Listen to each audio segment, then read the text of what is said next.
Hello friends, स्वागत है आप सभी का एग्जाम्स वाले के इस ऑनलाइन प्लेटफॉर्म में। दोस्तों, आज की इस वीडियो में हम लोग बहुत ही इंपॉर्टेंट टॉपिक के बारे में डिस्कशन करने जा रहे हैं कि स्पेन ने इंडिया और इजराइल को कैसे शॉक कर दिया है और भारत ने इजराइल को ऐसा क्या भेजा जिसकी वजह से स्पेन ने उस शिप को ही रोक दिया।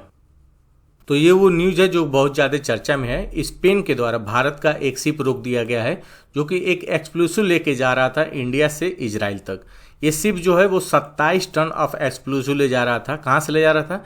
तो इंडिया के चेन्नई पोर्ट से ले जा रहा था। हैफा पोर्ट ये इजराइल में पड़ता है, वहाँ पर ये 27 टन एक्सप्लोसिव लेके जा रहा था जो कि बीच में स्पेन पड़ता है। तो वहाँ पर वो डॉकिंग नोट के लिए रुकना चाह रहा था, जैसे कि बहुत ज़्यादा जब लंबी यात्रा कोई शिप करती है तो वहाँ पर जाकर फ्यूलिंग या कुछ भी मतलब मेंटेनेंस करने के लिए शिप का वहाँ पर रोकती है। तो वहाँ पर जो स्पेन है उसने इंडिया को मना कर दिया है उसके शिप को अपने पोर्ट पर रोकने के लिए।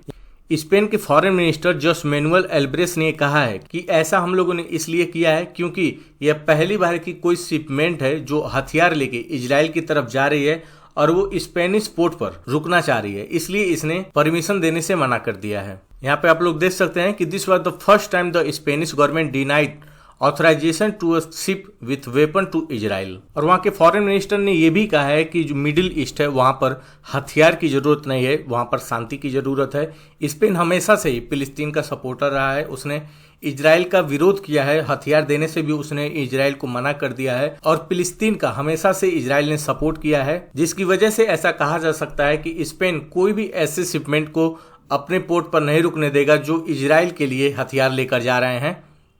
और ये ऐसा पहली बार हुआ है कि जब किसी कंट्री ने किसी शिप को अपने पोर्ट पर रुकने के लिए रिफ्यूज किया है। This was the first time the country refuse entry. वहाँ के ट्रांसपोर्ट मिनिस्टर की बात करें तो एस्वर फेनेट ने कहा है कि जो जहाज हथियार लेकर आ रही है उसका नाम है मैरियाना डेनिका, इसका नाम है, और इसने परमिशन मांगा है साउथर्न ईस्टर्न पोर्ट ऑफ कार्टाजीना ये आपका स्पेन में पड़ता है, वहां का ये पोर्ट है, वहां पर रुकने के लिए इसने परमिशन मांगा है। तो स्पेन गवर्नमेंट के द्वारा इसको मना कर दिया गया है और ये जो शिपमेंट है वो इस पोर्ट पर कार्टाजीना पर ये 21 मई को आने वाली है। अभी रास्ते में ये 8 अप्रैल को ये चेन्नई से चली थी और 21 मई को यहाँ पर पहुंचने वाली है। तो यहाँ पर मना कर दिया गया है अपने रुकने के लिए। इजराइल की हम लोग बात करें तो ये दुनिया का 9th largest exporter of weapons है। 37% जो इजराइल का एक्सपोर्ट हुआ है वो इंडिया को 2019 से 23 के बीच में हुआ है। यहाँ पर आप लोग मैप में देख सकते हैं, यहाँ पर इंडिया है, यहाँ पर स्पेन है और यहाँ पर इजराइल है।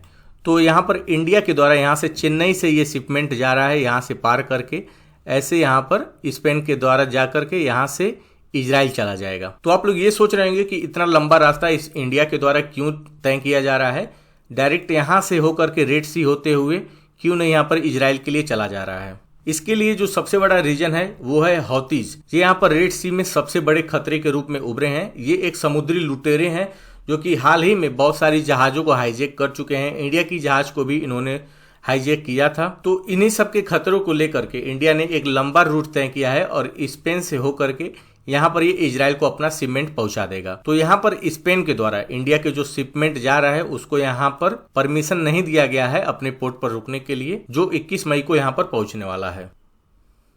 इंडिया और स्पेन की अगर हम लोग बात करें तो वर्तमान में जो इंडिया के एम्बेसडर हैं स्पेन में वो हैं दिनेश के पटनायक, वहाँ के ये इंडियन एम्बेसडर हैं। और डिप्लोमेटिक रिलेशन बिटवीन इंडिया और स्पेन की बात करें तो 1956 में जब स्पेन का न्यू दिल्ली में एम्बेसी खुला था तब से हमारा डिप्लोमेटिक रिलेशन इंडिया और स्पेन के बीच में बना हुआ है। और इंडिया के जो पहले एम्बेसडर बने थे वो थे महाराजा सवाई मान सिंह। ये महाराजा ऑफ जयपुर थे। इनको पहली बार 1965 में भारत के एम्बेसडर के रूप में स्पेन में नियुक्त किया गया था। स्पेन की बात करें तो ये 7th largest trade partner in European union है इंडियन के लिए। और अब तक 2 प्राइम मिनिस्टर जो हैं भारत के वो स्पेन ट्रेवल कर चुके हैं। 1992 में प्राइम मिनिस्टर पीवी नरसिम्हा ने ट्रेवल किया था और उसके बाद प्राइम मिनिस्टर नरेंद्र मोदी के द्वारा स्पेन में विजिट किया गया था 2017 में। तो हाल ही में जो शिपमेंट इंडिया के द्वारा इजराइल को भेजा जा रहा था स्पेन ने रोका है। तो यहाँ पर स्पेन जो है वो इंडिया का विरोध नहीं कर रहा है, स्पेन यहाँ पर इजराइल का विरोध कर रहा है। स्पेन पहला ऐसा नाटो देश है जो इजराइल का विरोध कर रहा है, कोई भी हथियार वहां पर जाने नहीं दे रहा है। तो आशा करता हूं दोस्तों आप लोग को वीडियो पसंद आई होगी। और अगर आप लोग यूपीएससी के एस्पिरेंट हैं और आप इस बार यूपीएससी की परीक्षा देने जा रहे हैं तो ये तीनों बुक आप लोग के लिए बहुत ही इंपॉर्टेंट है। ये जीएस का बुक है जिसमें आप सभी मटेरियल पा जाएंगे यूपीएससी प्रीलिम्स के लिए।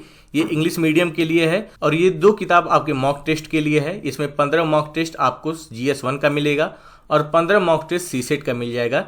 ये दोनों किताबें एक्सपर्ट के द्वारा तैयार की गई हैं, जो कि आपके प्रीलिम्स के एग्जाम्स के लिए बहुत ही महत्वपूर्ण है।